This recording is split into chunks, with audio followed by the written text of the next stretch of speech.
Je voudrais vous inviter à vous abonner à cette page et à recruter d'autres gens qui vont s'abonner. Pour quelle raison? Parce que c'est une chaîne qui est consacrée à la dézombification du peuple noir.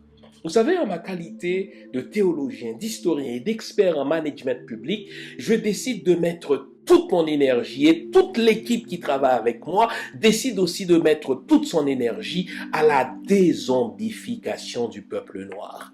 L'émission s'appelle Lumière sur le monde. Eh bien, cette lumière, ce n'est pas moi. Cette lumière, c'est le travail que nous faisons ensemble. Lorsque tout à coup, on réalise qu'on nous a roulé dans la farine, on réalise qu'on nous a trompés pendant, n'est-ce pas, des siècles, et que tout à coup, nous prenons conscience de nos ressources, nous prenons conscience de notre identité, et ayant pris conscience de tout cela, nous prenons la décision de partager ce que nous sommes, ce que nous comprenons avec les autres. Donc, nous avons besoin d'avoir une masse critique d'hommes et de femmes noirs réveillés qui vont changer, n'est-ce pas, leur pays respectif pour la gloire de nos ancêtres. Nos ancêtres méritent cela. Ils se sont sacrifiés pour nous et c'est à nous aujourd'hui de prendre le relais. Comment on le fait? On le fait en se dézombifiant et en dézombifiant les autres. Je vous invite donc à liker ce qui se fait sur cette chaîne, à le sharer, à le partager avec les autres, à vous abonner et si vous l'avez fait déjà, à recruter d'autres qui vont s'abonner. On est ensemble, on garde le moral car tant que va le moral, tout va.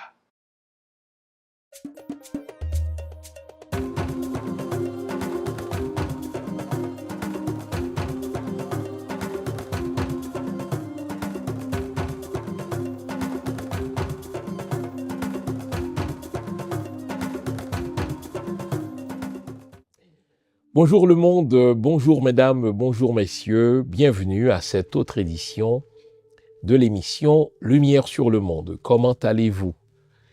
J'espère que vous avez passé une bonne semaine, j'espère aussi que vous allez nous accorder la prochaine heure, tandis que nous allons analyser l'actualité politico-haïtienne, mais aussi l'actualité sociopolitique du monde noir. Tenez. Le métier que nous exercions nous commande de suivre ce qui se fait, ce qui se produit, ce qui s'offre sur les médias sociaux. Or, voilà que deux événements m'imposent de vous parler d'immigration cette semaine. Le premier événement, c'est Donald Trump qui, tout dernièrement, cela remonte quand même à quelques jours, a dit d'un pays africain: votre pays pue. Bon. Donald Trump n'en est pas à sa première insulte sur les immigrants. Il avait déjà traité Haïti et d'autres pays noirs de trous de merde. Et là, comme si cela ne suffisait pas, après, bien entendu, qu'il a qualifié les Haïtiens de mangeurs de chiens, de mangeurs de chats. Et là, il y est allé d'une autre insulte en lançant tout bonnement cette fameuse injure, à savoir que votre pays pue. Bon. Vous l'aurez remarqué, Donald Trump a fait du sujet de l'immigration un cheval de bataille. Il a besoin de ce sujet-là pour nourrir sa base. Il a besoin de ce sujet-là comme de la viande rouge pour lancer à sa meute d'électeurs et d'électrices quelque chose de saignant. Or, Donald Trump est empêtré dans cette nouvelle saga d'Epstein, vous savez, cet homme d'affaires qui exposait la débauche des gens riches, qui exposait la débauche des gens puissants, que ce soit en politique ou en affaires. Or, voilà que depuis que le ministère de la Justice publie au compte-gouttes, je dois dire, n'est-ce pas, les dossiers Epstein, eh bien, Donald Trump sent que la pression monte. Il sent qu'on va exposer au grand jour ses mensonges, lui qui disait n'avoir eu de relations que superficielles avec Epstein. Et donc, dans ce contexte-là, Donald Trump aura besoin de faire ce qu'on appelle dans le métier du news splitting. Il aura besoin d'attirer l'attention sur autre chose. Il aura besoin de casser la nouvelle qui semble être concentrée sur les dossiers Epstein pour qu'on parle d'autre chose. Bon. Or, le sujet de l'immigration en est toujours un qui rapporte aux politiciens. Vous vous souvenez, Donald Trump n'avait qu'à dire que les immigrants apportent la drogue chez nous, qu'ils violent nos femmes, qu'ils nous assassinent, qu'ils volent nos jobs pour que son taux d'approbation monte. Or, lui qui regarde, n'est-ce pas, les sondages qui sont publiés presque au quotidien, il réalise que beaucoup de ses promesses ne sont pas tenues et que même au sein de sa base, n'est-ce pas, MAGA, eh bien, son taux de popularité commence à baisser. Donc, Donald Trump va créer, va faire, n'est-ce pas, ce que tous les politiciens véreux font, c'est-à-dire il va créer des événements en inventant au passage, n'est-ce pas, des injures pour qualifier les immigrants. Et donc, c'est dans ce contexte-là que mon attention fut attirée sur une courte vidéo produite par l'intelligence artificielle, courte vidéo dans laquelle on imagine une scène, ma foi, possible, même si elle est improbable, dans laquelle tous les immigrants laissent les terres d'accueil. La vidéo semble être tournée quelque part en France, mais essayons de l'appliquer au contexte du Canada, essayons de l'appliquer au contexte américain et voyons ce qui pourrait arriver si tous les immigrants, encore faut-il qu'on définisse qui est immigré et qui ne l'est pas, car selon qu'on remonte à 50 ans, à 60 ans, à 100 ans, à 150 ans, à 200 ans, à 300 ans, on risque de réaliser que finalement, nous sommes tous des immigrants puisque nous sommes tous partis de l'Afrique mère. Bon, gardons les pieds sur terre, essayons tout simplement d'imaginer que les récents immigrants laissent les terres d'accueil. Voyons ce qui pourrait arriver à ces fameuses terres d'accueil. Donc, je vais vous parler d'immigration, pas pour m'en plaindre, pas seulement pour vous citer des chiffres, ce que je ferai, mais je vais vous en parler d'immigration pour soutenir le grand bien que cela pourrait faire à Haïti si Donald Trump mettait à exécution sa menace. Commençons par cette courte vidéo. On observera la pause par la suite et au retour de la dite pause, je vous présenterai un bref portrait de l'émigration haïtienne à travers le temps. Et vous verrez que l'Haïtien, dans son ADN, n'est pas quelqu'un qui aime laisser sa terre. Ce n'est pas quelqu'un qui aime laisser son pays. Cela lui a été imposé et ce goût pour le pays des autres n'est qu'un épiphénomène qui a été créé de mains étrangères au cours de ces dernières années. Mais un retour massif des Haïtiens vers Haïti, c'est la chose la plus providentielle qui pourrait nous arriver. On s'arrête ici le temps d'étudier, c'est le verbe que je veux utiliser, cette vidéo. Prenez le temps de la regarder, de méditer là-dessus, et je reviendrai dans un premier temps avec ma propre appréciation, mes propres commentaires de la dite vidéo, ce qui nous permettra de plonger dans le vif du sujet. À tout à l'heure, les amis. Vous êtes beaucoup trop ici. Vous faites trop d'enfants et l'État doit encore s'en occuper. D'accord, madame. On va rentrer. Allez, on rentre chez nous.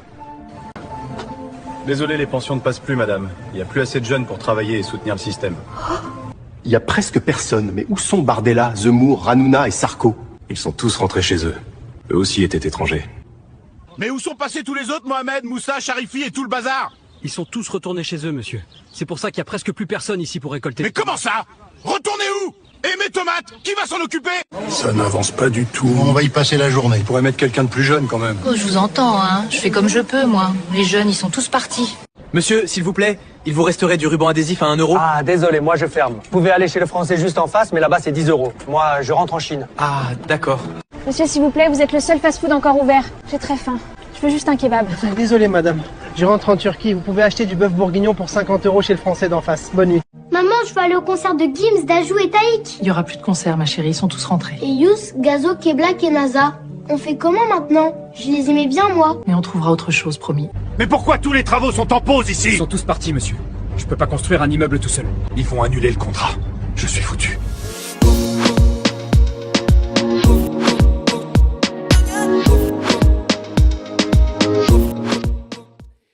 Eh bien voilà, j'espère que vous avez étudié, c'est-à-dire suivi avec application, la vidéo que je viens de vous soumettre. Au fait, cette vidéo révèle quoi? Une chose, une grande vérité, c'est que les pays d'accueil ne peuvent pas se passer de l'immigrant. En sorte que l'immigrant est plus utile au pays d'accueil que le pays d'accueil n'est utile à l'immigrant. Et c'est une profonde vérité, ça.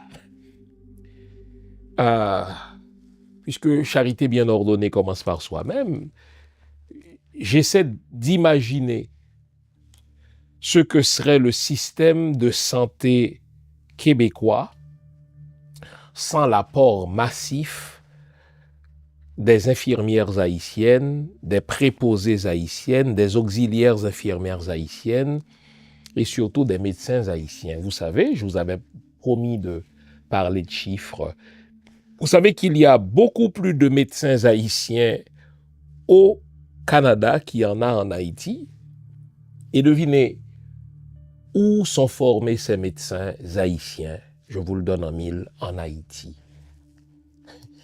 J'essaie de m'imaginer comment le Québec pourrait se targuer d'être aujourd'hui un État universitaire avec beaucoup d'institutions universitaires n'était la contribution des professeurs haïtiens dans les années 50, lors de la fameuse Révolution tranquille du Québec. J'essaie d'imaginer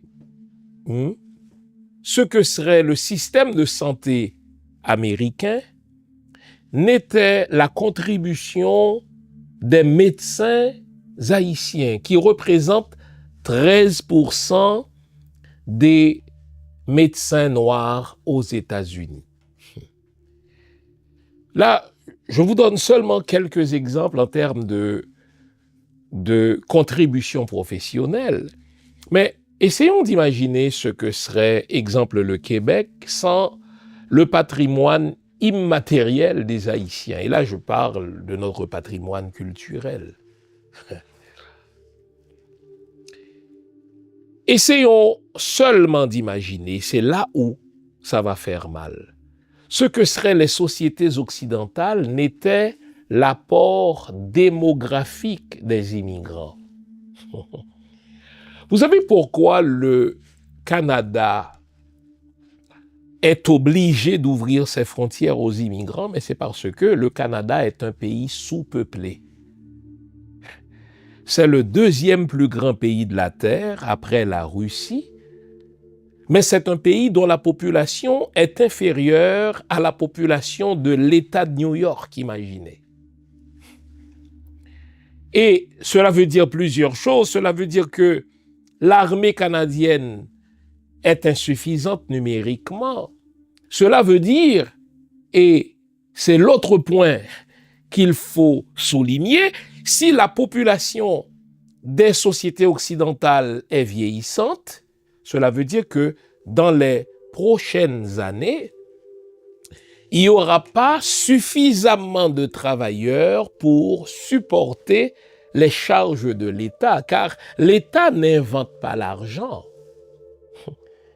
Les services que l'État offre, il peut se permettre de les offrir parce qu'il y a une main-d'œuvre jeune qui fournit du travail et qui permet à l'État d'offrir des services à sa population.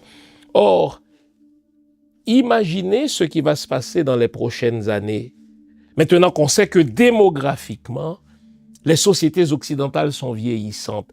Il faut de la main-d'œuvre pour permettre à la machine de l'État de tourner de manière à payer les pensions de ceux qui ont déjà travaillé, mais qui aujourd'hui ne sont plus sur le marché du travail. Donc, d'un point de vue démographique, les sociétés occidentales ont besoin des immigrants. Exemple, vous savez, au Québec, eh bien, on fait 1,1 d'enfants par couple. On ne fait même pas 2 enfants par couple. Vous savez qui enfante? Mais c'est les Arabes. Vous savez qui enfante? Les Africains, donc les immigrants. Donc c'est un bluff, c'est un grand bluff que d'imaginer que les sociétés d'accueil pourraient se passer de nous, les immigrants. Les sociétés d'accueil ont besoin de notre compétence, elles ont besoin de la main-d'œuvre qualifiée et non qualifiée. Elles ont besoin de nos enfants car ce sont des gens qui n'enfantent pas. Or, nous avons la bénédiction d'être féconds. Mais je vous réservais le meilleur pour la fin. Imaginez ce que les sociétés d'accueil deviendraient si tous les immigrants videraient leur compte bancaire, si tous les immigrants se débarrassaient d'une partie de leurs biens acquis en terre étrangère et les transféraient, ces biens-là, dans leur pays d'accueil. Imaginez, si tous les Haïtiens, qu'on évalue peut-être à 2 ou 3 millions en terre étrangère, demandaient un transfert d'une partie de leur patrimoine matériel vers Haïti. On a déjà évalué les biens des Haïtiens en Amérique du Nord à plus de 100 milliards de dollars. Je vous le dis, ça ferait mal au Canada, ça ferait mal au Québec, ça ferait mal aux États-Unis. Et si par impossible, on s'entendait pour faire le grand retour, le retour massif vers le pays natal, ce sont ces pays d'accueil-là qui feraient tout pour nous empêcher de quitter. Alors, l'immigration, je vous le dis, rapporte plus au pays d'accueil qu'au pays d'origine.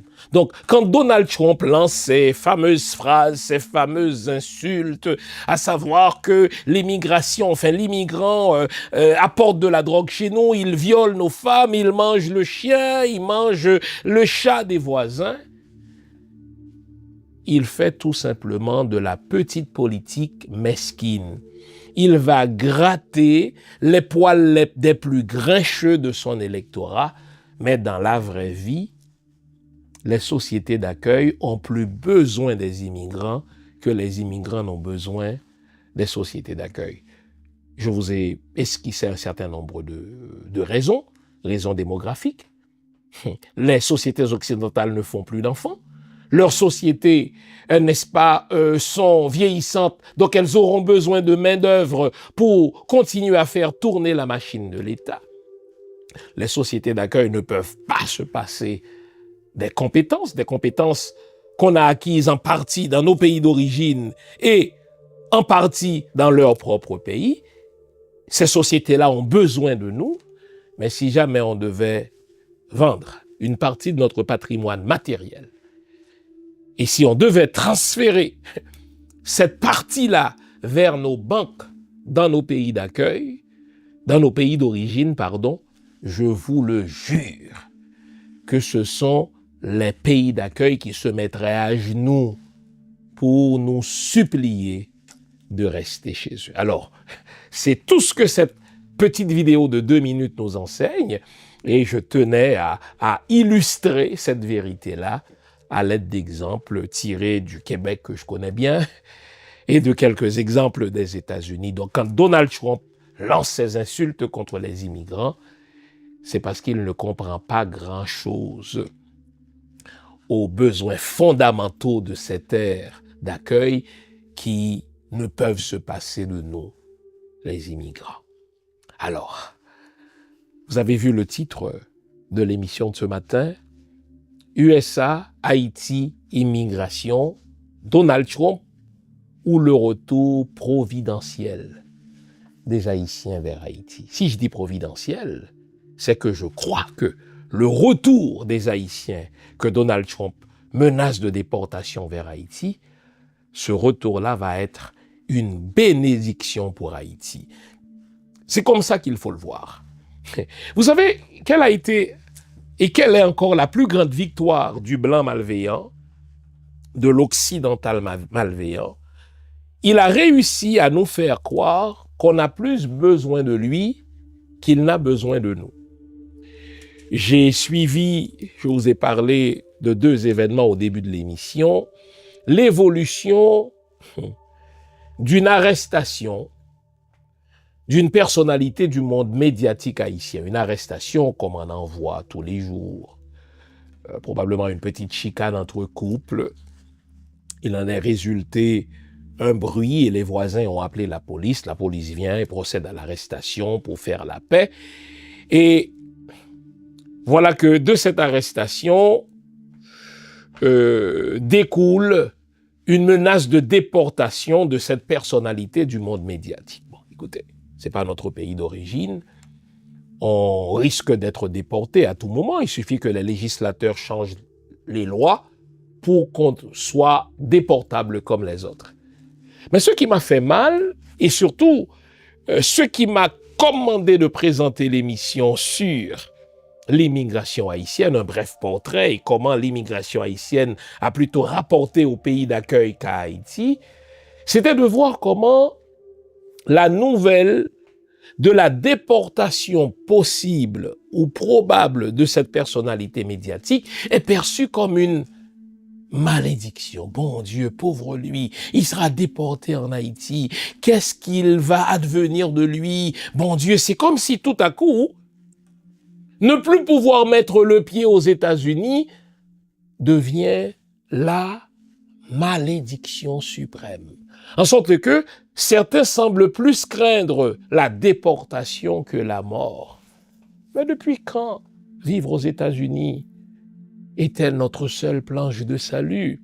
Depuis quand vivre au Chili, vivre au Brésil, que dis-je, vivre au Canada, depuis quand vivre au Canada était notre seule planche de salut? Ça, c'est la réussite du blanc malveillant, c'est du bluff. Le blanc malveillant a plus besoin de nous dans son pays que nous n'avons besoin d'être dans son pays.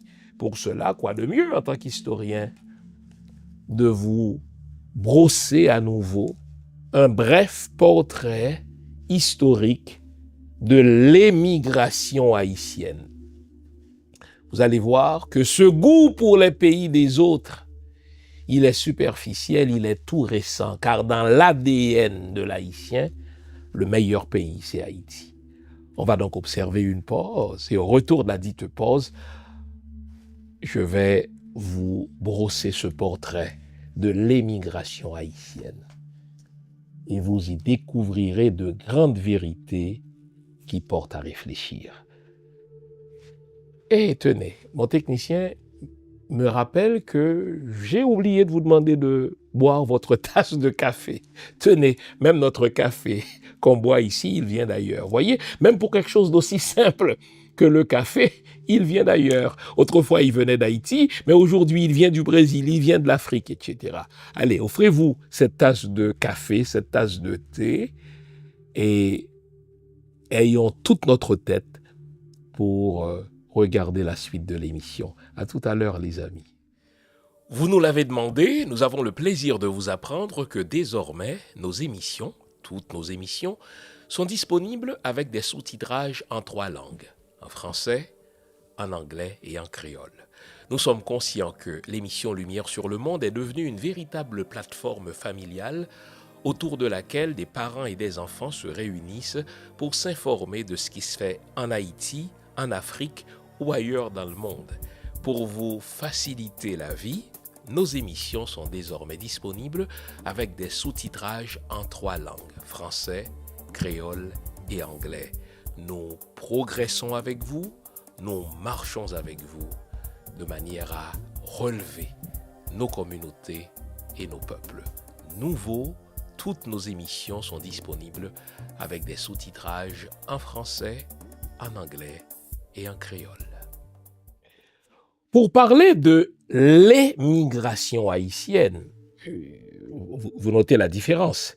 L'émigration, c'est le fait de sortir. Hein?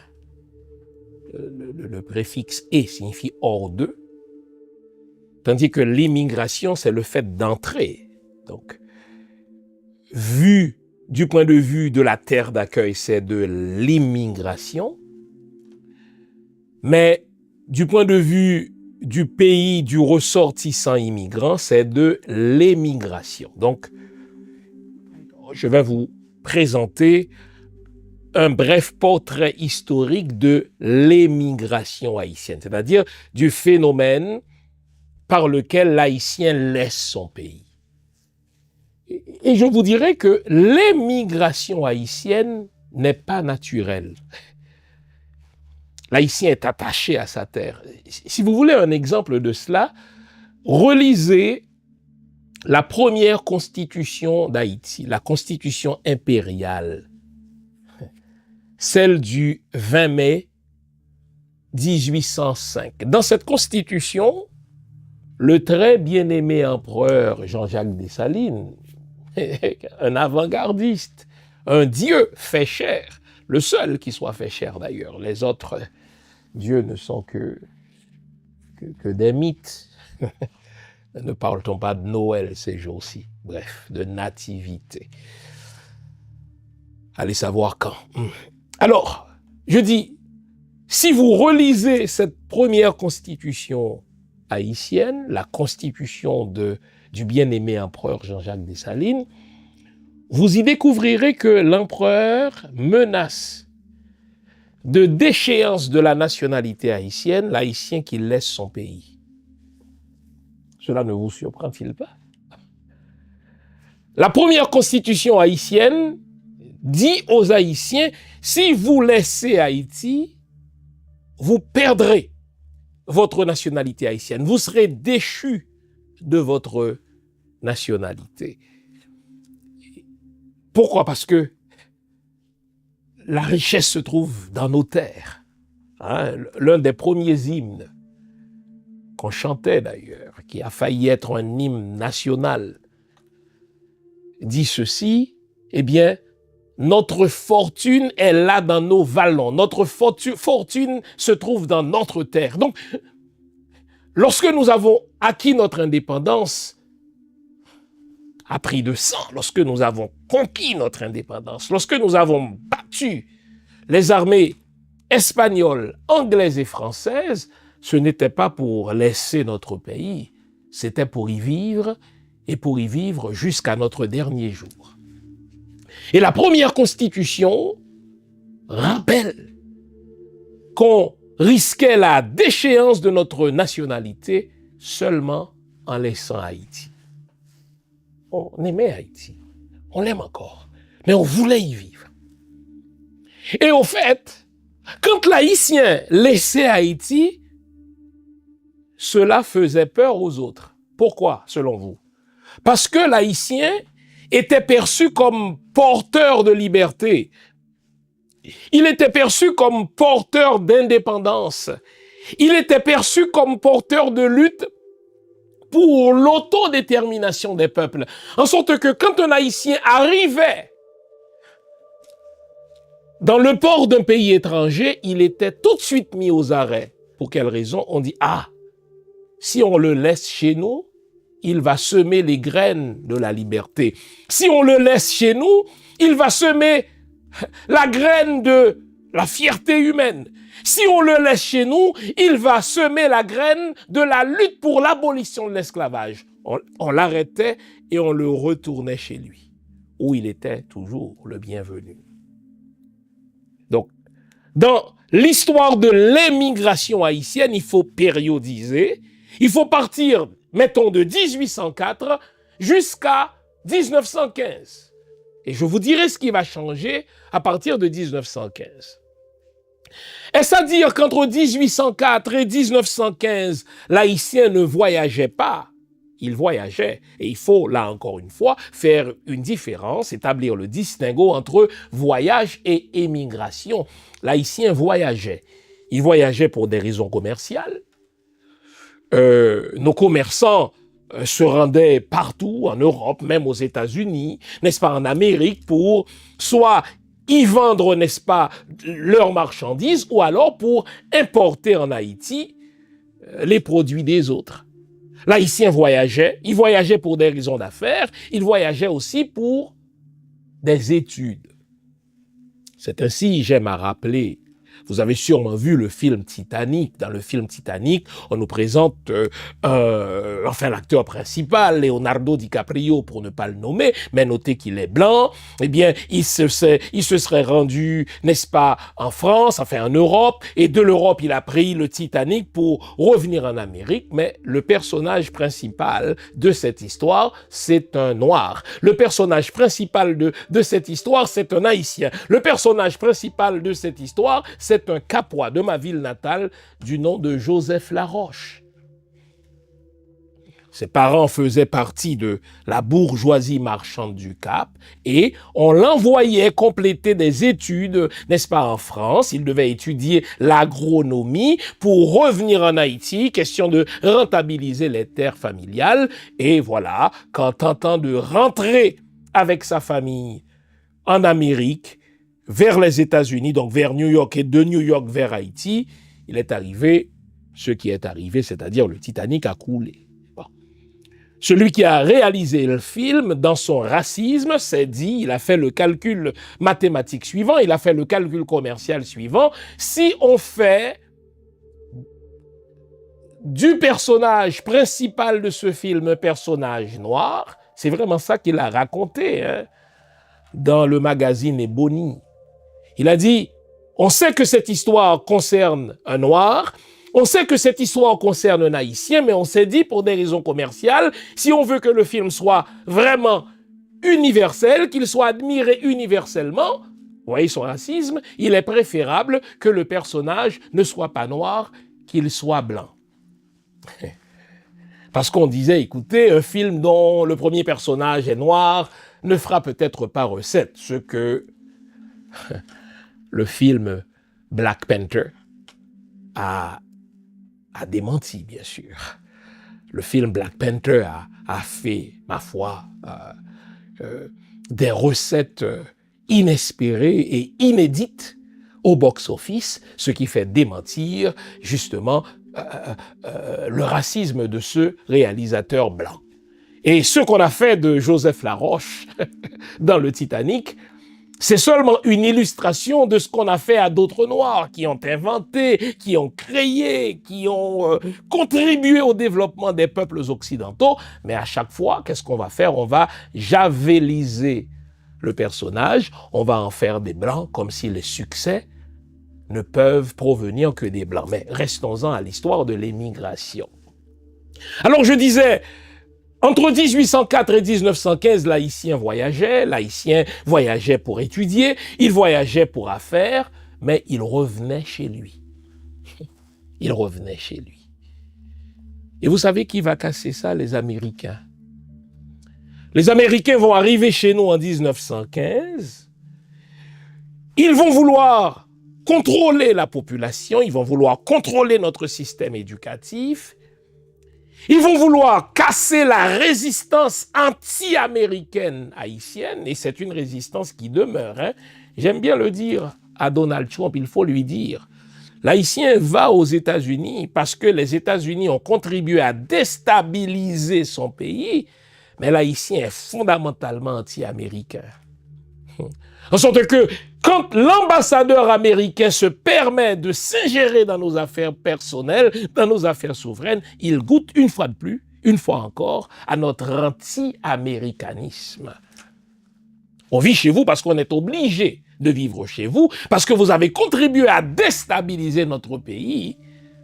Mais faites-moi confiance, le meilleur pays pour nous, ce n'est pas USA, ce ne sont pas les États-Unis, ce n'est pas le Canada non plus, ce n'est pas la France, ce n'est pas le Chili, ce n'est pas le Brésil. On est obligé d'y être parce que vous avez contribué à déstabiliser notre pays, mais le meilleur pays pour nous, ça demeure Haïti. C'est mon cas, exemple. Alors, à partir de 1915, les Yankees, avec leurs grosses bottes, c'est des gens qui arrivaient du sud des États-Unis, donc racistes de par leur culture, ils se disaient, la seule façon pour nous de contrôler ce pays-là, c'est de commencer par disperser sa population qui refuse de laisser ce territoire. Comme par hasard, en République dominicaine, donc la République voisine, il y avait des champs de canne à sucre qui appartenaient à des intérêts américains, car les industries sucrières dominicaines, tout comme les industries sucrières cubaines, appartenaient alors aux Américains. Dans le cas de la République dominicaine, ça appartient encore en grande partie aux Américains. Et les Américains, je vais peser mon mot, vont forcer les paysans haïtiens à quitter Haïti pour aller couper la canne à sucre en République dominicaine et à Cuba. En sorte que dans l'histoire de l'émigration haïtienne, le premier jalon qu'il nous faut poser, la première périodisation, part de 1915 à 1928. Qu'est-ce qui va se passer en 1928? Je vais vous le dire. Alors, de 1915 à 1928, les Américains battaient les paysans haïtiens. Ils expoliaient, n'est-ce pas, leurs terres pour les forcer à laisser Haïti vers Saint-Domingue et vers Cuba. Et c'est ainsi donc que de 1915 jusqu'à 1928, les Américains nous imposaient l'émigration. En 1928, vous le savez, il y a eu la crise du sucre. Donc, les compagnies sucrières, les intérêts américains qui produisaient du sucre en République dominicaine et à Cuba, laquelle production de sucre, n'est-ce pas, avait besoin de la main-d'œuvre haïtienne, ces compagnies-là se sont effondrées à la bourse de New York, et les Haïtiens qui vivaient en République dominicaine, les Haïtiens qui vivaient à Cuba, commençaient à rentrer chez eux. Or, nous sommes encore sous l'occupation américaine, puisque cette maudite occupation va durer, en théorie, jusqu'en 1934. Et le département d'État s'est posé la question, mais qu'est-ce qu'il faut faire de ces Haïtiens, de cette main-d'œuvre haïtienne qui nous a été tellement utile en République dominicaine, qui nous a été tellement utile à Cuba. Et là, le département d'État, et je le dis, c'est écrit dans les notes du département d'État, si vous vous intéressez à l'histoire de l'immigration haïtienne, le département d'État s'est dit, il nous faut désormais, je cite textuellement le département d'État, transformer la population haïtienne en une main-d'œuvre taillable et corvéable pour tous les pays de la région, pour tous les pays d'alentour. Et c'est ainsi donc qu'à compter de 1928, on ne va pas retrouver des Haïtiens uniquement en République dominicaine pour couper la canne, uniquement à Cuba pour couper la canne. On va commencer à retrouver des Haïtiens aux Bahamas, on va retrouver des Haïtiens en Martinique, on va retrouver des Haïtiens à Curaçao, on va retrouver des Haïtiens en Guadeloupe. Donc, avez-vous besoin de la main-d'œuvre convéable, n'est-ce pas, et taillable à merci? Voilà, nous avons des Haïtiens pour vous. Et les Américains empêchaient les paysans qui voulaient rentrer chez eux de le faire. Et même ceux qui n'avaient jamais laissé Haïti étaient forcés par les Américains de laisser Haïti vers les pays d'alentour pour servir de main-d'œuvre taillable et corvéable à merci.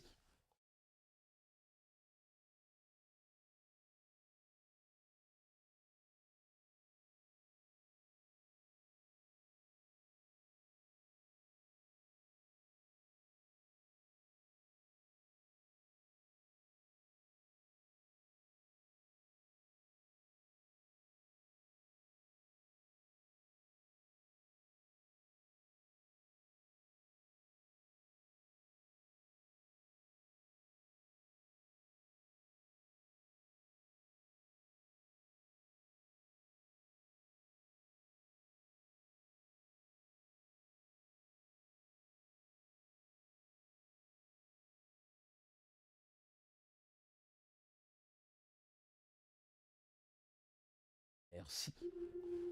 Avant 1915, l'Haïtien voyageait pour affaires et pour des études, mais n'émigrait pas. De 1915 à 1928, émigration forcée par les Américains, parce qu'on avait besoin de main-d'œuvre en République dominicaine et à Cuba. Et ça va durer de 1928 à 1934. Les Américains sont partis en 1934 et le phénomène de l'émigration va être apaisé. Bien sûr que l'État haïtien, il faut dire la vérité, de 1928 à 1960 va entrer dans cette émigration forcée, puisque l'État haïtien, il faut dire toute la vérité, va signer un contrat avec la République dominicaine pour y envoyer des travailleurs, suivez mon regard, pour y couper de la canne à sucre. Et l'argent qu'on donnait à l'État haïtien devait aider à compenser auprès des familles de ces travailleurs leur départ. Mais les Haïtiens n'ont jamais vu la couleur de cet argent puisque c'était resté dans les coffres des divers présidents haïtiens. On parle de Magloire, entre autres, et on parle bien sûr des Duvalier. Il faut dire toute la vérité. On continue à périodiser. En 1960, dans les années 60 plutôt, fin des années 50, début des années 60, on va connaître un autre type d'émigration haïtienne. Si de 1915 à 1934, c'était une émigration forcée, une émigration de main-d'œuvre non qualifiée, eh bien, à compter des années 60, il faut parler d'une émigration politique. Pourquoi? Parce que François Duvalier percevait chez les professionnels haïtiens un bastion d'opposants. Par professionnel, on entend des avocats. Par professionnel, on entend des professeurs. Par professionnel, on entend des médecins. Par professionnel, n'est-ce pas, on entendait des cadres. Et notez bien comment cette volonté des Américains de faire des Haïtiens une main-d'œuvre pour tous les pays d'alentour va évoluer vers le continent mère. Si vous connaissez votre histoire générale, vous saurez que les années 50, 1950, 1955, début des années 60, ces années-là sont marquées par un phénomène qu'on appelle pompeusement la décolonisation de l'Afrique. Au terme de lutte sanglante de la part de nos frères africains pour forcer les Français, pour forcer les Belges, pour forcer les Allemands, pour forcer les Anglais à laisser l'Afrique, eh bien, ces colonisateurs qui ne peuvent pas se passer de nous vont imaginer quelque chose qu'on va appeler la décolonisation. La France, la Belgique, le Royaume-Uni, l'Allemagne ont décidé abruptement de laisser l'Afrique, mais non sans menacer les populations de vide. Les Français et les Belges, exemple, ont dit, écoutez, nous allons laisser le Congo, nous allons laisser le Zaïre, mais nous allons laisser avec nos cadres. Donc vous n'aurez personne pour vous former dans vos écoles, vous n'aurez personne pour vous aider à construire vos infrastructures. Et d'un jour à l'autre, les Belges, les Français ont laissé le Zaïre, ont laissé le Congo, etc. Et l'ONU qui venait d'être créée en 1945, n'est-ce pas? Après la seconde grande guerre tribale entre les Européens, avait besoin, cette fois-ci, de main-d'œuvre qualifiée pour aller former nos frères africains. On avait besoin de cadres qualifiés pour lancer les infrastructures et gérer les infrastructures dans ces pays qui ont été abruptement délaissés par les Français, les Belges, les Anglais, les Allemands, pour ne citer que. Et devinez où les Nations Unies sont allées chercher cette main-d'œuvre qualifiée. Je vous le donne en mille, en Haïti. Et on nous dit, l'histoire nous dit que tous les jours, de grands cargos n'est-ce pas, qui appartenait aux Nations Unies, atterrissait sur le tarmac de l'aéroport haïtien et repartait rempli avec des professeurs, des avocats, des médecins vers les rives africaines parce que l'Afrique venait d'être décolonisée et elle avait besoin de cadres haïtiens.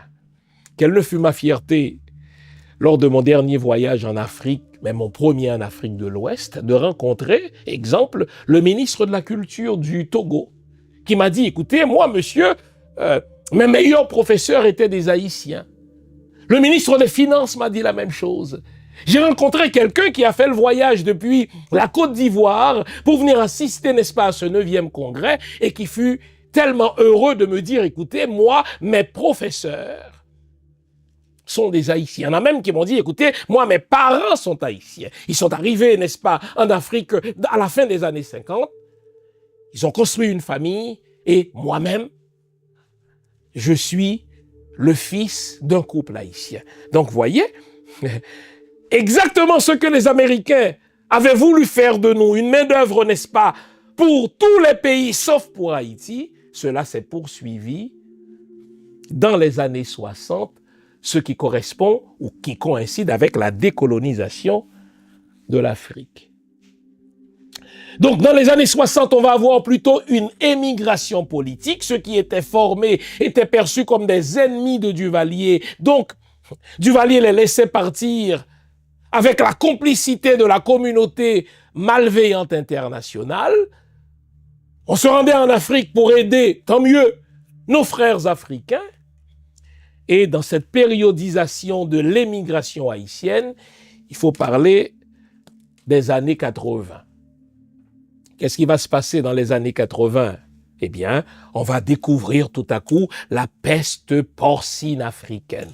Une maladie qui ravageait le cheptel porcin et pour protéger, encore une fois, le cheptel américain, le département d'État, toujours le département d'État, se servant, n'est-ce pas, du département de l'agriculture, faisait obligation à Haïti de se séparer, de se débarrasser du cheptel porcin paysan.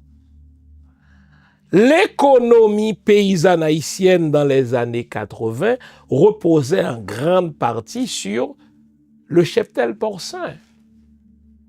Grâce à ces cochons, hein, vous savez, c'est pour des raisons de marketing qu'on a changé le mot cochon en porc. Parce qu'on dit que cochon faisait malpropre. Si on continue à vendre de la viande de cochon, les gens hésiteront à manger, alors appelons ça porc. Et là, ça se vend mieux. Hein? Ces spécialistes du marketing nous prennent tous pour des imbéciles. Et donc, à partir des années 80, à la faveur de cette peste porcine africaine, eh bien, les États-Unis d'Amérique vont faire pression sur le gouvernement haïtien de Jean-Claude Duvalier pour forcer les paysans haïtiens à se débarrasser de leur cheptel porcin. Si vous êtes haïtien, vous savez. Et si vous ne le savez pas, sachez qu'aujourd'hui, jusque dans les années 80, le paysan vivait en toute autarcie.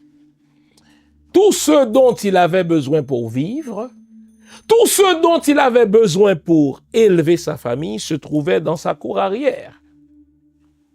Il avait tout ce dont il avait besoin pour se nourrir et grâce à son cheptel porcin, donc ses cochons, il pouvait envoyer ses enfants à l'école en ville. Quand le moment était venu pour sa première fille de se marier, il n'avait qu'à vendre 2 ou 3 cochons et il avait suffisamment d'argent pour procéder aux dépenses du mariage. Et quand l'enfant devait poursuivre des études, soit à Port-au-Prince ou en terre étrangère, il n'avait qu'à vendre 3 ou 4 cochons et il avait suffisamment d'argent pour faire tourner sa famille. Donc, le paysan haïtien vivait en autarcie. Mais aussi longtemps qu'on vivait en autarcie alimentaire, on n'achetait pas le foutu riz américain. Aussi longtemps qu'on vivait en autarcie alimentaire, on n'achetait pas les viandes importées, les poules pourries de la République dominicaine. Et donc, le département d'État qui est toujours en quête d'un moment, d'un événement pour mettre notre pays à genoux avec la complicité de nos dirigeants sous fifre. C'était le cas du gouvernement de Jean-Claude Duvalier. On a profité donc de cette peste porcine pour déstructurer l'économie paysanne haïtienne. On pourchassait le paysan haïtien, on le persécutait, on le menaçait d'arrestation et d'emprisonnement s'il refusait de se débarrasser, c'est-à-dire de tuer son cheptel porcin. Et par quel cochon allait-on remplacer le cochon créole du paysan par des cochons qui arrivaient de la Jamaïque, des cochons qui arrivaient d'ailleurs et qui ne se nourrissaient pas des produits du terroir? Ça, c'est un autre avantage. Le cochon haïtien était à ce point inculturé, il était à ce point acclimaté à notre culture qu'il mangeait tout ce dont on se débarrassait. Or voilà que, après l'avoir tué, ce cochon créole, nous avons dû importer les cochons des autres et qui avaient besoin de nourriture spéciale, qui coûtait extrêmement cher. Le paysan haïtien n'avait pas les moyens d'acheter cette nourriture spéciale pour les cochons des autres. Et le cochon des autres avait de la difficulté à s'acclimater chez nous. Que s'est-il passé selon vous? Le paysan a commencé à laisser la campagne haïtienne pour aller vivre à Port-au-Prince. Et donc, la surpopulation haïtienne va commencer avec ce phénomène-là. Et réalisant qu'il n'y avait pas moyen de vivre à Port-au-Prince, les paysans haïtiens vont commencer à prendre des petits bateaux de fortune pour se rendre aux Bahamas, pour se rendre à Miami. Ainsi va naître le phénomène des boat people. Et donc, à partir des années 80, on parle d'un autre type d'émigration, ce qu'on appelle l'émigration économique, encore une fois forcée. Les Américains ont profité de cette peste porcine pour déstructurer l'économie paysanne haïtienne, et à partir de cette déstructuration, induite par les Américains, mais avec la complicité des dirigeants haïtiens, les paysans haïtiens vont prendre des petits bateaux de fortune par dizaines dans un premier temps, par centaines dans un deuxième temps, par milliers dans un autre temps, et se rendaient aux Bahamas, et se rendaient à Curaçao, et se rendaient à Miami. Et donc, on va parler du phénomène des boat people. Ça, c'est jusque dans les années 80. Ça, c'est pour les États-Unis. C'est pour les pays des Antilles. Entre-temps, le Canada va ajuster ses politiques d'immigration maintenant. À la fin des années 70, un certain Pierre Elliott Trudeau va faire adopter en Chambre ce qu'on appelle, n'est-ce pas, la politique de la réunification familiale du Canada. Entre-temps, les Haïtiens qui sont allés, les cadres haïtiens qui sont allés en Afrique, qui sont allés en Europe pour étudier, cherchaient à venir en Amérique. Et le Canada les a accueillis. À la fin des années 70, début des années 80, il fallait ajuster la politique officielle de l'immigration canadienne de manière à permettre à ces immigrants-là d'accueillir leurs familles. Et c'est ainsi donc que, à compter des années 80, fin des années 70, début des années 80, on va donc assister à un autre type du phénomène d'émigration haïtienne qu'on va appeler l'émigration familiale. Les gens qui ont quitté dans les années 60, qui ont quitté dans les années 70, ont désormais besoin de faire entrer leur famille, et des femmes avec des enfants vont laisser Haïti. Donc vous notez à chaque fois, l'Haïtien ne quitte pas de par lui-même. Il y a toujours des push factors, pour reprendre la formule de notre ami le docteur Lucien Prophète, qui l'oblige à quitter, et presque au même moment, les pays d'accueil ajustent leur politique d'immigration par des pull factors pour faire en sorte que cette main-d'œuvre, qualifiée ou non, mais cette contribution démographique leur soit profitable. Nous sommes dans les années 80. À partir des années 90, on va assister à une autre forme d'émigration en ce qui concerne Haïti. On verra en quoi elle consiste. Arrêtons-nous ici. À tout à l'heure, les amis.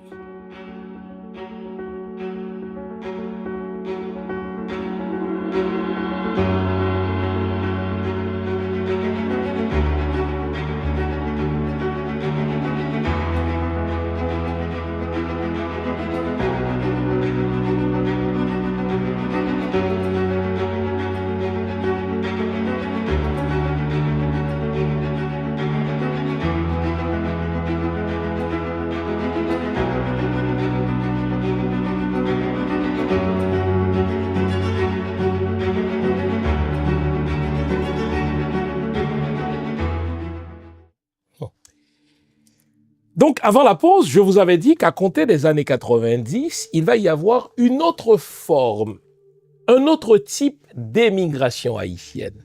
Tenez,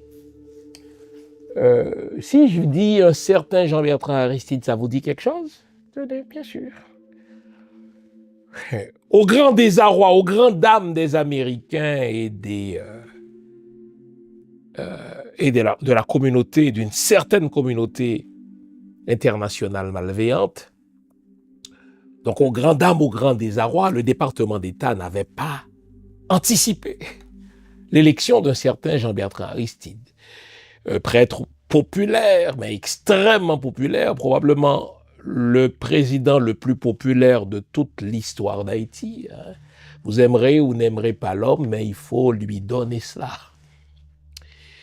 Un homme au discours marxisant, un homme au discours gauchisant, la théologie de la libération battait son plein dans les années 70-80, etc. Et Jean-Bertrand Aristide en est le porte-parole. Moi, je me souviens, je suis en train en ce moment-là, fin des années 80, de terminer mes études secondaires.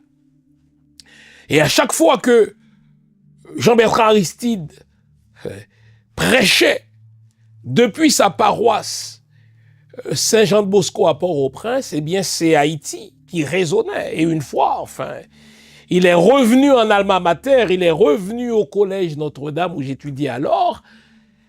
L'homme est venu présenter une conférence de presse et le temps pour lui de présenter cette conférence de presse, bon Dieu, c'est toute l'armée d'Haïti qui débarquait pour chasser les étudiants parce qu'on craignait l'homme. Plus on le craignait, plus populaire il était devenu. Et contrairement aux prévisions du département d'État, Jean-Bertrand Aristide est élu président d'Haïti. Bon. Avec la complicité, que dis-je, sur la commande américaine, les militaires haïtiens vont renverser Jean-Bertrand Aristide. Je parle de Raoul Cédras, je parle de...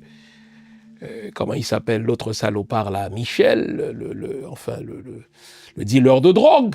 Mais avec la complicité de la classe d'affaires, les Bidjo, les Aped, toujours les mêmes saloperies, Jean-Bertrand Aristide sera chassé dans un premier temps du pouvoir. Et il est chassé du pays, mais ses partisans, qui étaient nombreux, que disent majoritaires, n'en démordaient pas. Ils résistaient par toutes sortes de façons. Ils utilisaient les techniques les plus ingénieuses que les autres pour forcer le retour de Jean-Bertrand Aristide. Entre-temps, on est sous le gouvernement de George Bush père et l'État américain va donner instruction à l'armée haïtienne de mater dans le sang la résistance haïtienne en vue du retour de Jean-Bertrand Aristide. Donc, cette répression-là va forcer un bon nombre d'Haïtiens à laisser Haïti vers Bahamas, vers Martinique, vers Guadeloupe et surtout vers la Floride. Donc, on va assister dans les années 90 à un retour de ce qu'on appelle l'émigration politique. Ce qui n'est pas sans vous rappeler l'émigration des années, ma foi, 60 sous Duvalier, quand les cadres, les professionnels laissaient Haïti vers l'Afrique parce que Duvalier n'en voulait pas. Donc c'était une émigration politique et là, on va retrouver cette même forme d'émigration politique au début des années 90, lors du premier renversement de Jean-Bertrand Aristide par les forces armées. Les forces armées vont mater dans le sang la résistance haïtienne pour le retour de Jean-Bertrand Aristide, et ceux qui n'en pouvaient plus prenaient là encore, des petits bateaux de fortune pour se rendre aux États-Unis d'Amérique. Donc, vous notez qu'il y a comme un retour des mêmes formes, n'est-ce pas, d'émigration à compter des années 90. Bon, de 90 à 2004, le Canada va ajuster, là encore, ah oui, c'est toujours le cas, le Canada va ajuster là encore ses politiques d'émigration. Qu'est-ce qui va se passer? Le Canada va inventer pour les Haïtiens ce qu'on appelle, n'est-ce pas, la résidence pour les travailleurs qualifiés. Qu'est-ce que c'est que la résidence pour les travailleurs qualifiés? Dès que vous aviez un diplôme post-secondaire, que vous aviez un métier, que vous aviez une expérience professionnelle, le Canada vous offrait la résidence permanente avec toute votre famille. Donc vous notez encore une fois, il n'y a rien de nouveau sous le soleil. C'est pas pour rien que je tenais à vous brosser le portrait en périodisant à chaque fois. Eh bien, il y a eu sous Duvalier une émigration politique qui faisait fuir, n'est-ce pas, les cadres vers l'Afrique dans un premier temps et dans un deuxième temps vers l'Amérique, c'est-à-dire le Canada et les États-Unis. Au début des années 90, on va assister à ce retour de l'émigration politique parce que on va faire fuir, n'est-ce pas, les partisans de Jean-Bertrand Aristide vers les États-Unis, et une dizaine d'années plus tard, le Canada va attirer les cadres haïtiens par son fameux programme de résidence pour les travailleurs qualifiés. Et c'est de là, écoutez-moi bien, que va dater cette statistique qui révèle l'hémorragie des cerveaux haïtiens. C'est vraiment, écoutez-moi bien, depuis le début des années 2000, ce qui a bénéficié au Canada, que 85% de tous les Haïtiens qui finissent leur secondaire laissent Haïti dans les 5 années qui suivent. Je reprends. Voyez? La complicité entre push factors et pull factors.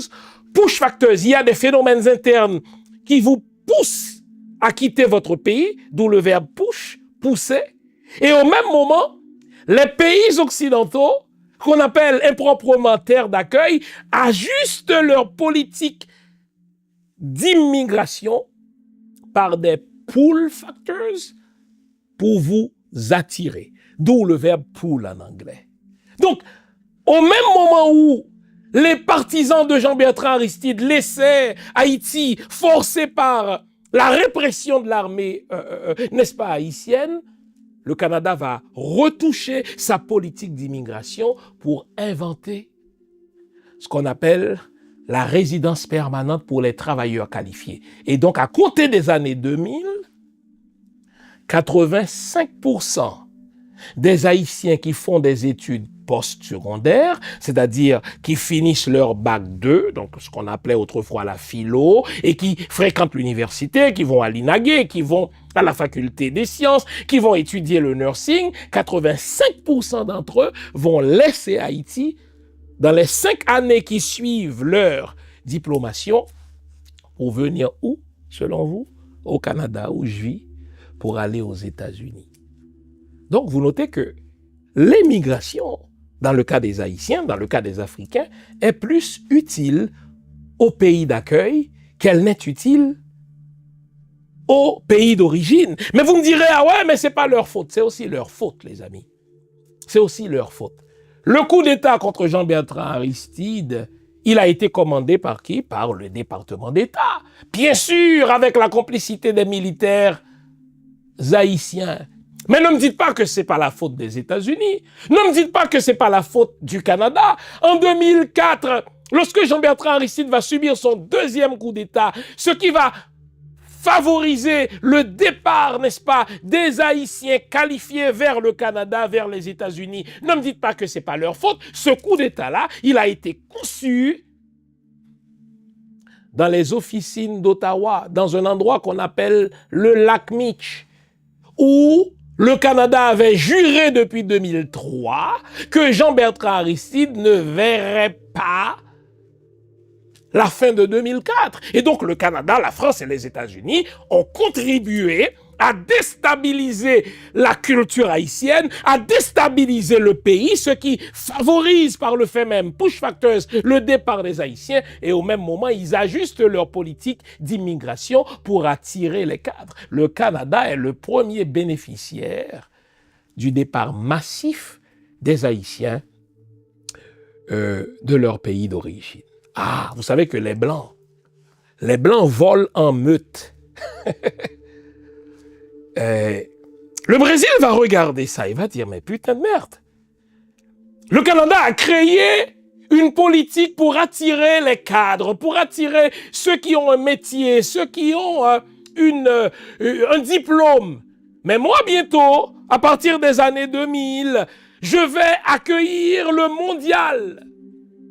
Un certain président Lula passe instruction à son ambassadeur en Haïti pour lui dire, écoutez, enfin, il était sur sa fin de règne et comme on le sait, il sera remplacé par cette femme-là dont j'oublie le nom. Et donc, au même moment, le Brésil va accueillir le mondial. Nous sommes au début dans les années 2000. Pour accueillir le mondial, on a besoin de construire d'autres stades, on a besoin de construire d'autres hôtels, on a besoin de construire d'autres routes et le Brésil ne suffit pas en main-d'œuvre. Je vous le donne en mille. Devinez où on va aller chercher la main-d'œuvre? En Haïti. L'ambassadeur du Brésil a fait une déclaration à la radio disant que le Brésil est prêt à accueillir sans visa tous les Haïtiens. Nous étions peut-être 10 millions en ce moment-là. Et au début des années 2000, les amis, nous étions sous Préval. Il y avait, je vous donne les chiffres, jusqu'à 1500 Haïtiens qui quittaient Haïti par jour vers le Brésil. Jusqu'à 1500 Haïtiens qui quittaient Haïti vers le Brésil. Parce que le Brésil avait besoin, encore une fois, n'oubliez pas, la prophétie du département d'État, c'est même pas une prophétie. N'oubliez pas la programmation du département d'État qui avait dit que la population haïtienne doit servir de main-d'œuvre taillable et corvéable pour tous les pays d'alentour dans un premier temps et finalement pour tous les pays du monde. La Banque mondiale a déjà dit d'Haïti qu'Haïti c'est le premier pays exportateur de cerveau. Nous n'exportons peut-être plus de café, mais nous exportons nos cerveaux pour faire le développement des autres. Et donc je dis, sous la fille qui a remplacé Lula, là vous trouverez son nom, il y avait, tandis que le Brésil construisait des infrastructures pour accueillir le mondial, il y avait jusqu'à 1500 Haïtiens qui quittaient Haïti par jour. Alors là, vous demandez à qui ça sert, mais ça ne sert pas à Haïti, ça sert au Brésil. Lorsque le Brésil a pu bénéficier de cette main-d'œuvre, mais qu'il n'en avait plus besoin parce que, bon, on est entré en récession par la suite, le taux de chômage a commencé à grimper, eh bien, les Brésiliens ont commencé à voir dans les Haïtiens des boucs émissaires. Puisque je vous ai dit que les Blancs volent en meute, quel autre pays va doubler le Brésil et va le coiffer au poteau? Le Chili. Le Chili va faire exactement la même déclaration. Le Chili va faire exactement la même offre que le Brésil. Je suis prêt à accueillir autant d'Haïtiens qu'il y en a et sans visa. Et donc, on va assister à une mutation de la main-d'œuvre non qualifiée des Haïtiens vers le Brésil, vers la main-d'œuvre non qualifiée des Haïtiens vers le Chili. Nous sommes dans les années 2000, juste avant le tremblement de terre. Le tremblement de terre nous a frappé en 2010. on a perdu l'équivalent d'un demi-million de nos compatriotes. Mais cette catastrophe humaine représente une main-d'œuvre pour les pays étrangers. Qu'est-ce que vous pensez que le Canada va faire? Bien sûr, le Canada va imaginer une immigration humanitaire. Suivez mon regard. Le Québec de Jean Charest est tellement touché par nos souffrances, je n'en disconviens pas, qu'il va nous voler nos cerveaux. Le Québec va retoucher sa politique d'immigration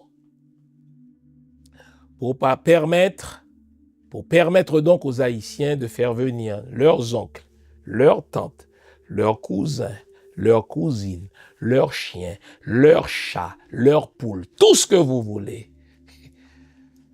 Et donc, en un temps record, sous prétexte de l'immigration humanitaire, le Québec va encore saigner Haïti de ses cerveaux.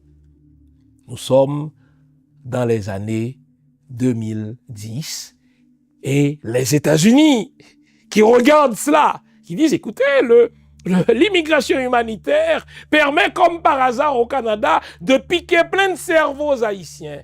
Que va faire Biden selon vous après l'assassinat de Jovenel Moïse? Biden voyait bien que les Haïtiens commençaient à être mécontents de la gestion du PHTK, de la gestion du pays par le PHTK. Qui dit PHTK dit qui? Bill Clinton. Qui dit Bill Clinton dit qui? Le département d'État. Bill Clinton continuait de contrôler le département d'État, même sous Biden, avec Anthony Blinken. Qu'est-ce qui va se passer selon vous, les amis? Le département d'État va imaginer un programme humanitaire, suivez mon regard, au terme duquel des Haïtiens vont pouvoir venir aux États-Unis s'ils avaient un parent qui en faisait la demande. Et ils arrivaient parfois même sans visa, on leur donnait le visa sur le territoire américain. Mais, si vous pensez qu'il n'y avait rien que l'économie en jeu, détrompez-vous, c'était surtout de la politique. L'ambassade américaine y est allée de cette menace. Si vous voulez voyager grâce au programme Biden, vous ne devez pas participer aux manifestations antigouvernementales d'Ariel, car si on a vos photos comme étant un résistant, comme étant un opposant à Ariel, vous ne pourrez pas bénéficier du programme Biden. Il n'a fallu que l'ambassadeur américain fasse sa déclaration pour qu'il n'y ait plus de manifestations anti-Ariel, car le gouvernement d'Ariel, gouvernement de PHTK, c'était le gouvernement du département d'État. Donc, ce programme humanitaire Biden n'a pas été créé pour aider Haïti, il a été créé pour répondre aux besoins de main-d'œuvre non qualifiée du marché américain, mais surtout pour casser la résistance, pour casser, n'est-ce pas, l'opposition à Ariel. Et donc voilà que Donald Trump a fait campagne contre ce programme. Grand bien lui soit. Je regrette que des familles haïtiennes qui se sont créées entre-temps aux États-Unis doivent être déportées vers Haïti. Je le regrette pour chaque individu qui est affecté par cela. Mais globalement, les amis, et c'est à cela que je voulais vous amener, ça va aider Haïti, je vous le dis. Au fait, Donald Trump, malgré sa méchanceté, malgré sa xénophobie, malgré son racisme, malgré son anti-haïtianisme primaire que je réprouve de toutes mes forces, Donald Trump travaille pour Haïti. Il s'en rend même pas compte, l'imbécile. Pourquoi? En chassant des milliers d'Haïtiens qui savent désormais comment fonctionne un pays, qui ont désormais goûté à ce qu'on appelle l'autonomie financière, car ils ont divorcé d'avec l'habitude de l'envoi-moi. Vous savez, quand l'Haïtien est en Haïti, il attend chaque mois qu'on lui envoie le premier de chaque mois un 20 $, un 30 $. Là, désormais, il a son fric. Il a travaillé. Il sait comment devrait fonctionner un pays. Lorsqu'il va retourner en Haïti, je vous donne ma main à couper. Il va obliger les politiciens haïtiens à changer de mode de gouvernance. Il va refuser de voter pour les mêmes foutus politiciens haïtiens qui nous ont foutus dans ce trou de merde, pour reprendre la formule de Donald Trump. Ils n'accepteront plus de vivre, n'est-ce pas, dans le blackout 24/24, alors que des verbes de ce monde gagnent, n'est-ce pas, des millions de dollars par mois pour fournir l'électricité. Ils vont arriver avec un pécule, ils vont arriver avec leur économie. Donc, ils vont réinjecter cet argent-là dans l'économie haïtienne et vont exiger que l'État offre des services. Mais pire, ou mieux pour nous, ces gens-là qui vont être déportés en Haïti vont trouver des endroits pour vivre. Ils vont devoir trouver des endroits pour vivre. Donc, le plan des Américains, le plan traditionnel des Américains de chasser Haïti d'Haïti va être arrêté par l'anti-haïtianisme d'un certain Donald Trump, car plutôt que de faciliter désormais le départ des Haïtiens d'Haïti, il va faciliter le retour des Haïtiens vers Haïti. Et je vous ai dit 3 fois déjà plutôt qu'une, que les Blancs font tout en meute. Vous voyez ce que Trump est en train de faire aux Haïtiens aux États-Unis, le Canada va le faire aussi. Ah oui, il se copie toujours. Les Français vont le faire aussi, en pensant qu'ils nous font mal. La meilleure des choses qui puisse arriver à Haïti, c'est le retour massif des Haïtiens vers Haïti. C'est avec le cerveau qu'on fait le développement. Je vous ai dit que par la faute du Canada et la complicité des politiciens haïtiens, depuis les années 2000, le début des années 2000, 85% des Haïtiens qui font des études postsecondaires laissent Haïti dans les 5 prochaines années. À qui cela profite-t-il? Aux Canadiens, aux Américains. Alors, les déportés de Donald Trump, vous serez la planche de salut d'Haïti. Et pour nous, qui sommes encore en terre étrangère, nous devons vous remercier, car vous allez retourner avec votre argent, vous allez retourner avec un certain savoir-faire, vous allez retourner avec un savoir-être, et vous allez être exigeant vis-à-vis des politiciens véreux, et vous allez dire, puisque nous n'avons pas de pays de rechange, puisque nous n'avons plus de pays d'accueil, ce pays-là d'Haïti doit fonctionner. La nécessaire révolution de la population haïtienne, la nécessaire révolution d'Haïti, le nécessaire soulèvement des Haïtiens va commencer avec la déportation des Haïtiens des États-Unis vers Haïti.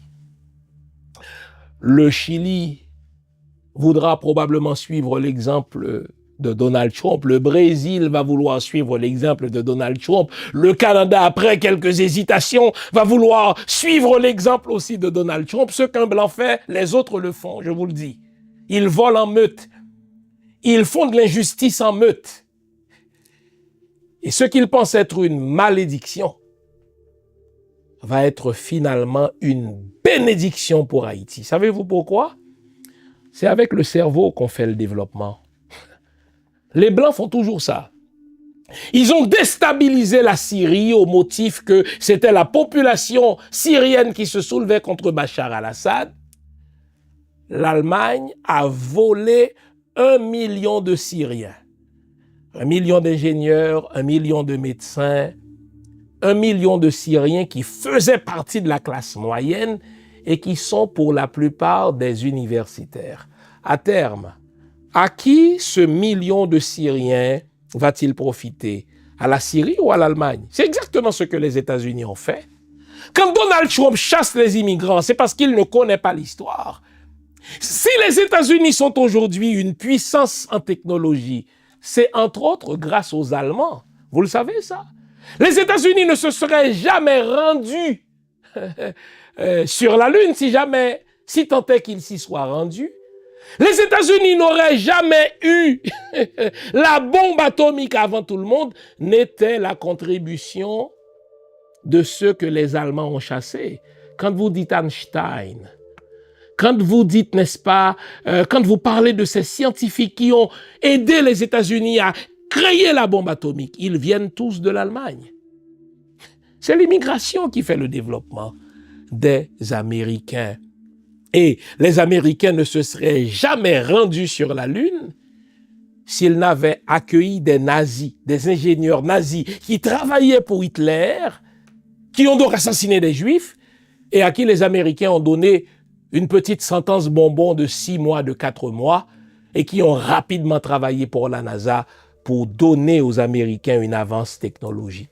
Voyez-vous, l'immigration rapporte toujours plus au pays d'accueil qu'au pays d'origine. Alors, fasse le ciel que Donald Trump nous chasse, fasse le ciel que Mark Carney nous chasse, fasse le ciel que Emmanuel Macron nous chasse, vivement le retour providentiel vers Haïti, car c'est avec des cerveaux qu'on fait le développement, et maintenant que nos cerveaux se trouvent à l'extérieur, fasse le ciel qu'un gouvernement raciste comme celui de Trump provoque le retour massif des Haïtiens pour développer Haïti. Vive Haïti, les amis, vive le peuple haïtien. J'espère vous avoir été utile. Gardons le moral, car tant que va le moral, tout va. Perdre un visa, ce n'est pas perdre la vie. Retournez dans votre pays, faites-le avec dignité et commencez ce développement. Commencez cette nécessaire évolution. Haïti sera, qu'on le veuille ou non, le phare des nations, ce qui correspond à sa vocation. Bonne semaine, les amis. À la semaine prochaine. Au revoir.